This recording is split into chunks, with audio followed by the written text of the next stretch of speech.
One thing no one has mentioned is the fact that it is illegal in California for Oksana or whoever taped this to record the phone conversations without Mel Gibson's consent. I'm just assuming they didn't have his consent. It was reported that Oksana had been staying in Gibson's home in Sherman Oaks when they started having their spats. It's even mentioned in the recordings that Oksana is staying in his home. And if it's in California, California law requires that both parties consent to telephone recording. So how is she using them in court to try to get custody of the kid? Look at the quality difference between Oksana's voice and Mel's voice. You can tell that Oksana was recorded on a high-quality device, a large diaphragm microphone, according to the experts on ABC News. Yeah, because everyone has those sitting around next to the telephone, and I'm sure Mel Gibson did in his home. Yeah, of course Mel's voice will be lower quality coming over a telephone line, but still, if that is being picked up from the same mic as Oksana's, that large diaphragm mic should have toned down the amplitude and widened out the wavelengths. Those sound waves are just too jumbled up. The microphone should have corrected this, smoothed out the screeching brightness, and softened its quality. Why is Mel so much louder than Oksana's voice if it's coming through a telephone? Mel's voice is consistently peaking off the graph. Even when Oksana raises her voice and begins to lose integrity of sound by peaking off the graph, the sound waves remain wide and in good quality. To demonstrate what I mean, let's use an example, the famous Mr. Burgess prank calls. He used a similar high-quality microphone that recorded both the person in the room and the person on the phone in much the same way. Look closer at the sound waves of the two people. The person on the phone is clearly lower quality, but the amplitude or loudness is about the same, and the waves are much smoother than Mel's. We can only conclude that sound clips of Mel's voice and Oksana's were pieced together for these audio tapes.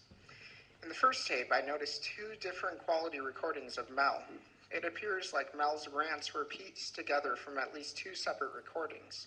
There is one moment where the two are spliced together, two obviously different quality recordings. If we compare sound waves from those two parts, we see that they are about the same loudness, but the first is obviously much better quality. You can actually see the transition. You provoked it. You are provocatively dressed all the time with your...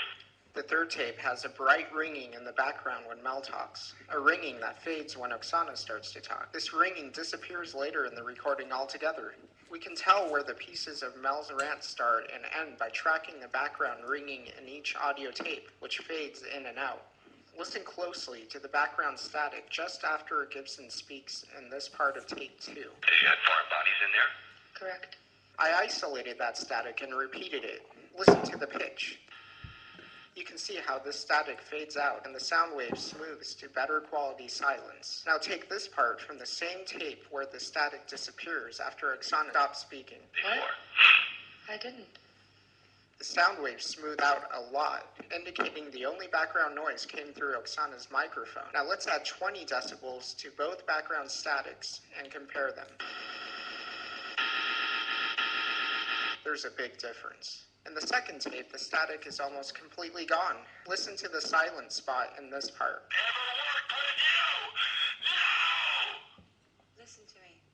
You don't love me. I isolated static from just after Mel finished speaking, repeated it, and amplified 20 decibels. And here's what I got. Let's consider the two most explosive parts of that tape. It's when Mel threatens to put Oksana in a rose garden. Listen to the static after Oksana. I'm not the one to threaten. I'm threatening. I'll put you in a rose garden, you... Let's isolate that and add 20 decibels. Does that match the static from before? No, you can hear it as better quality. From Oksana's microphone only, the audio clips were switched, falsely implicating Mel Gibson's remark to be a response to her plea not to be threatened. The other part is when Gibson seems to agree that he beat Oksana in front of the baby and broke some of her teeth, telling her that she actually deserved it. You were hitting a woman with a child in her hands. You! What kind of man is that? Hitting a woman when she's holding a child in her hand, breaking her teeth twice in the face. What kind of man is that? No, you're all angry now. You're gonna get to it. You know what? You're gonna answer. Let's take that silence, amplify it 20 decibels, and repeat it. Compare that to Mel Gibson's static. It doesn't match. But does it match the better quality static that was from Oksana's mic?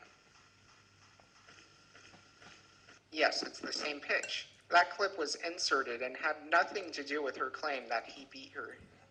You can go through each recording and piece out which clip was inserted and where by listening to the difference in the static, in the background noise, or better yet by looking at it on a sound wave graph.